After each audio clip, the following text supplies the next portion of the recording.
My parents borrowed $8,000 for home repairs, but used it for a family vacation without me.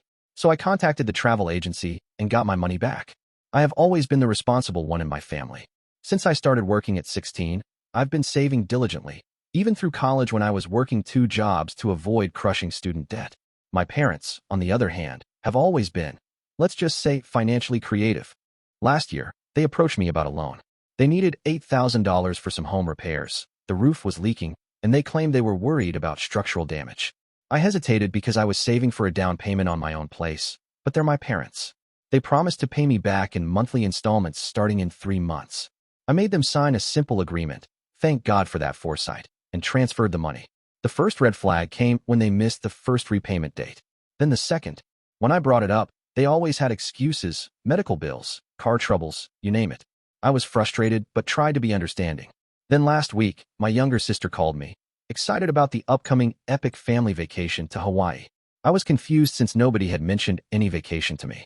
She went quiet for a moment before saying, "Oh, I thought you knew. Mom and Dad are taking us all next month. They've been planning it for months. Us all. Except me." I played it cool with my sister, but immediately called my parents. They gave some half-baked excuse about assuming I wouldn't be able to take time off work. When I pressed them about how they were financing this trip for 5 people, my parents, my 2 sisters, and my brother, they got defensive and changed the subject. Something felt off, so I checked my online banking. The $8,000 I had loaned them had been withdrawn in one lump sum just last month, coincidentally right when my sister mentioned they'd booked the vacation. My blood was boiling. They had lied about the roof, which I confirmed was fine when I drove by their house, taken my hard-earned money, and were using it to fund a family vacation that I wasn't even invited to. I immediately texted my parents the loan agreement they had signed, along with screenshots of the bank transfer. I informed them that since they had obtained the money under false pretenses and failed to make any repayments, I was recalling the loan in full, effective immediately. I gave them 48 hours to return my money before I would consider further action. The family group chat exploded. My parents claimed I was being selfish and ruining a special family bonding trip. My siblings were confused and angry at me, initially, until I explained the situation. My brother and older sister quickly took my side, while my younger sister and parents maintained I was overreacting. 2 days passed with no repayment. So I did what the agreement allowed. I contacted the travel agency they had booked with. My sister had mentioned the name during our call and explained that the payment for the trip had been made fraudulently with my money. I provided the loan agreement and bank records as proof. The agency canceled the bookings and refunded the money directly to my account since I could prove the funds were mine. My parents were left to explain to everyone why the big family vacation was suddenly canceled. Now my parents are calling me heartless, my younger sister isn't speaking to me, and even some extended family members are weighing in, saying I should have worked something out instead of humiliating my parents. But I don't think I'm wrong here.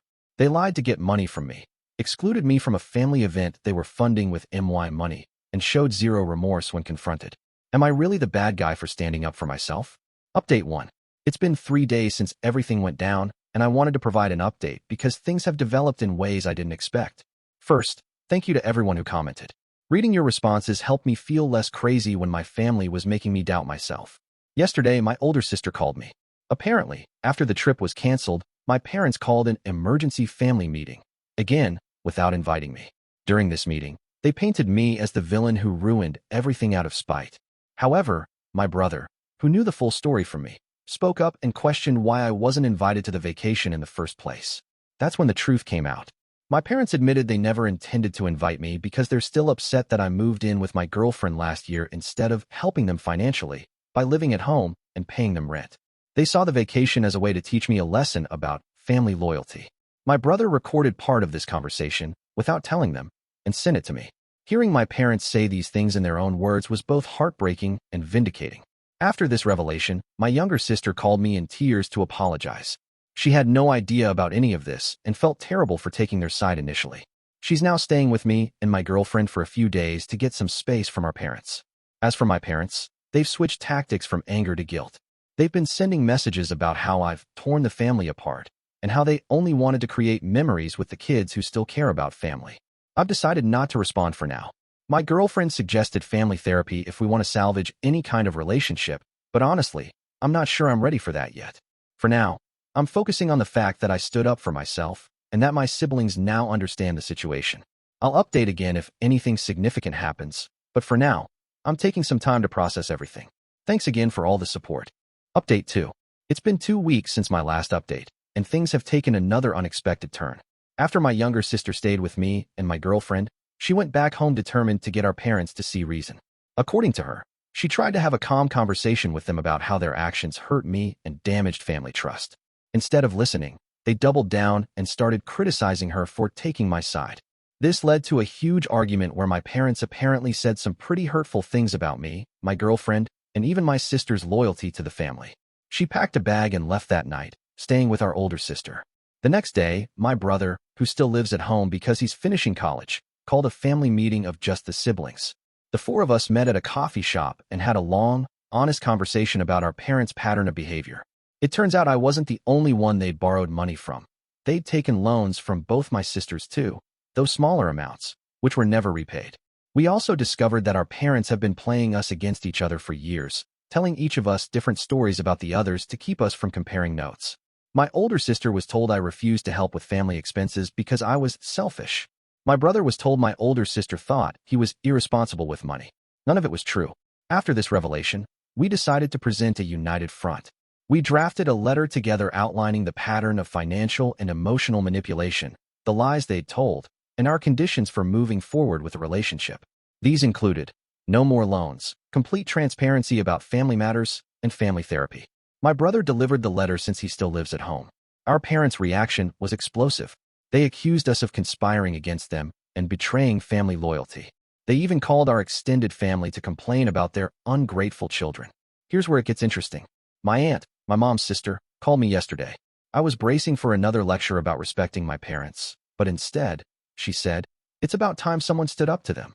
Turns out my parents have been borrowing money from family members for years with various sob stories, never repaying, and then avoiding those relatives afterward.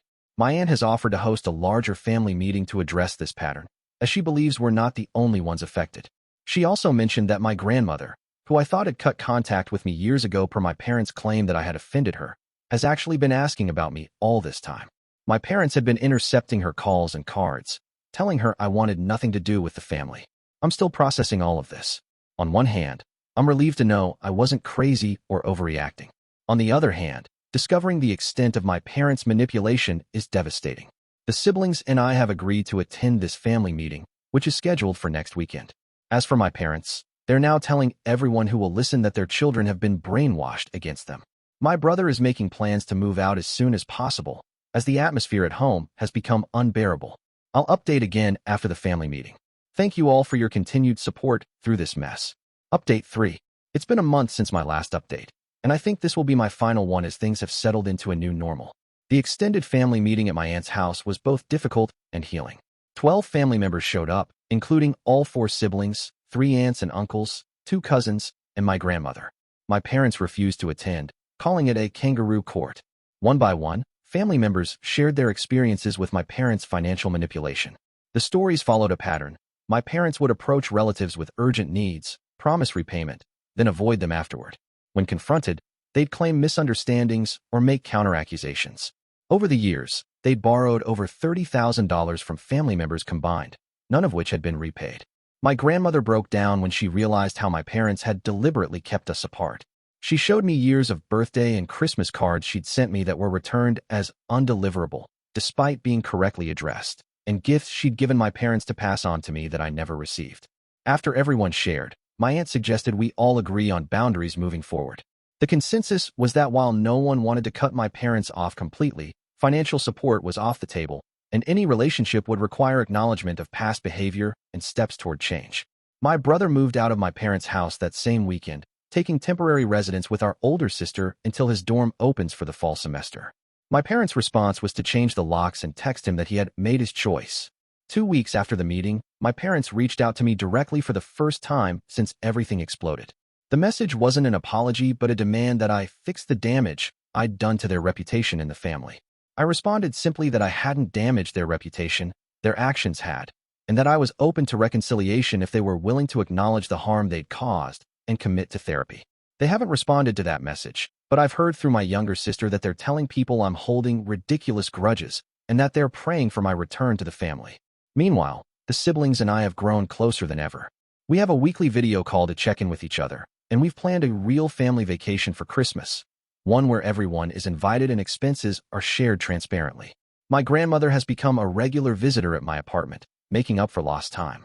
She's even bonded with my girlfriend, teaching her family recipes and sharing embarrassing stories from my childhood that I never knew existed. As for the money, I've accepted that I'll never see that $8,000 again.